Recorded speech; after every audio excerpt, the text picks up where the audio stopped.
Alright guys, welcome back to another behind the scenes video of this wedding. This is part 1 of 2.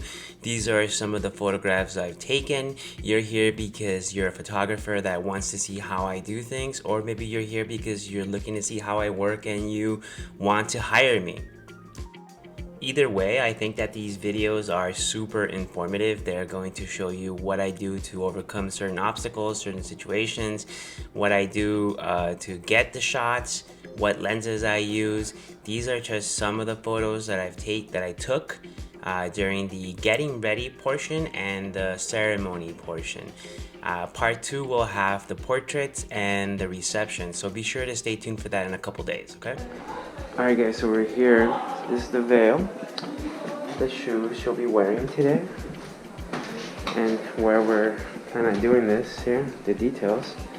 Here are some more details that we have to get to.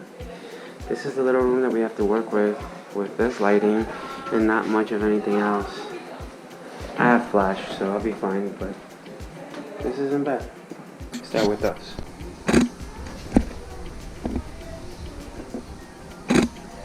I think in the future I'm going to have my behind the scenes show what I say to people when I walk in, introducing myself. I think all that will add some value to these videos. What do you guys think?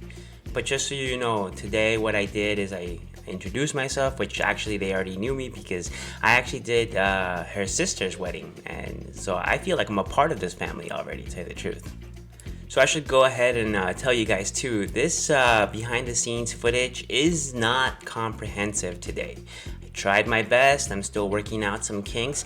Going forward, I actually have lots of behind the scenes footage for lots of weddings, and so I'll be editing those videos and putting them up. But I do have behind the scenes footage, and I'll explain what I'm doing here.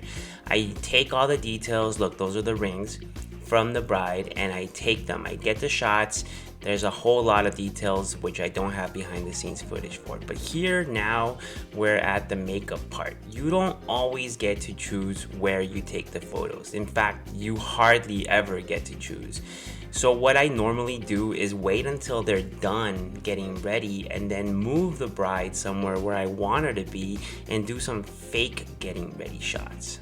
The thing is that this master plan doesn't always work. In fact, most of the time, it's going to be really hard to get it to work because you're pressed for time. So here we are pressed for time. So we had to work alongside the makeup artist and the hairstylist to get these shots. Ideally, what you would want, or what I want, is some shots of this as they're working on her, and then some shots of them not there because I'm going to place her where I want her to be. This place right now, this situation here, there's clutter everywhere, and it's virtually impossible to clean all that up. I mean, this is all their stuff too, their makeup stuff, their lights, their bags. I can't move all that, but what you do is you get different angles and tighter crops.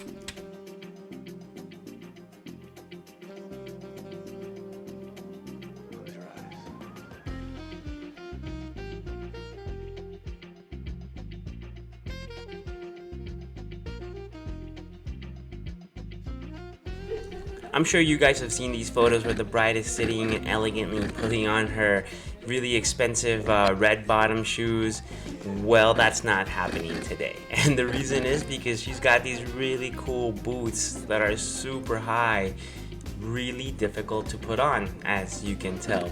So it's actually kind of funny, you know, you do the best to capture the situation as funny as it is, or as much as they're struggling. It actually turned out to be kind of fun to get these shots.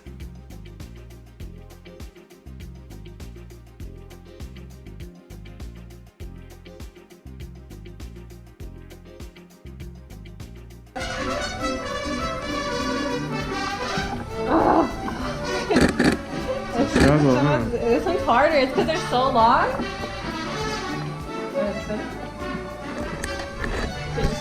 So the boot situation is taken care of. It's under control. So now you take all these shots. They're helping her put her dress on, basically. There's nice window light there. It's super nice.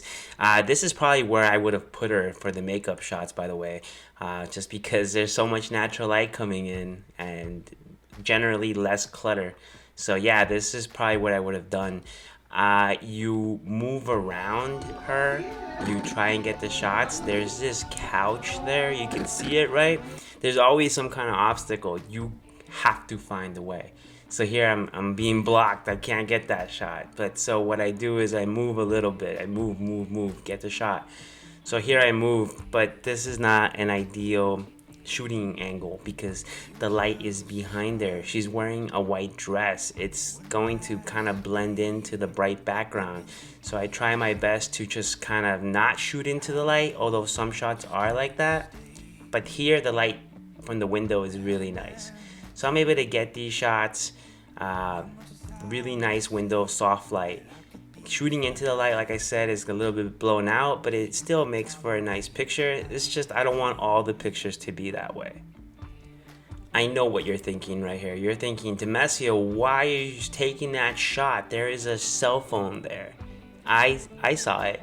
I should have moved it, but I didn't let it get in the way, as you see. So this is the first look, but not between the bride and groom. This is between the bride and her dad. So she wanted it to be here. Generally, sometimes, well, most of the time, it's kind of a private moment, but not here, as you can see. So she's coming in, and I put them here in this open shade because this is going to be the nicest. So I take, you know, the shots of him before, shots of him during, get their reactions. You can get the reaction shots if you're right, like in this angle, like this right here. After you get that, you have to move around and get different angles, different shots, get a variety. You don't want to just hit one shot for this and that's it. No, you want to get different angles. So, you know, here it is.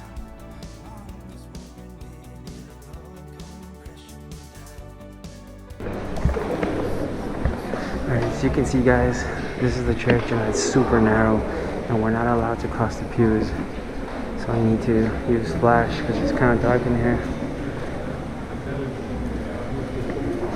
Alright, so we're ready here. We cannot cross this barrier here. We have a mic up there. We have the mic on the priest. They're going to be walking in here. I'm using my 35mm with a flash. I also have my 70-200, but I'm not using that for the entrance. So as you heard me say, this is the San Fernando Catholic Church. I both hate it and love it, but I love it way more. The reasons why it's difficult here sometimes is because it's narrow and because of the window lights clashing with all those nice yellow incandescent bulbs. But the hardest part about this church by far has to be the placement of the bride and groom and where I can go, which means for the majority of the day of the ceremony, I am going to be looking at their backs and not their faces. That makes it super difficult. Here I switched to single point focusing. You can tell, so you try and get these shots. If I had left it on continuous, the camera would have been all over the place, focusing on this, focusing on that. And no, I want to focus on her face right here. See, I focus on her face and got it. Focus on that, got it, and so on and so on. So how do you handle a situation where you're not able to cross these pews here, or this sanctuary it's called? Well, it's difficult, but today was a little different. I'll explain why in a sec. But here, if you weren't allowed to cross at all, then you get every shot you can from, you know, their backs. But when they're facing each other like that or sitting, you have an angle either on the left or on the right, and you need to get that angle.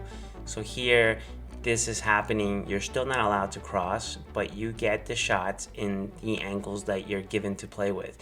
I don't like to go across the center of the church. That's like a big no-no when it comes to Catholic churches.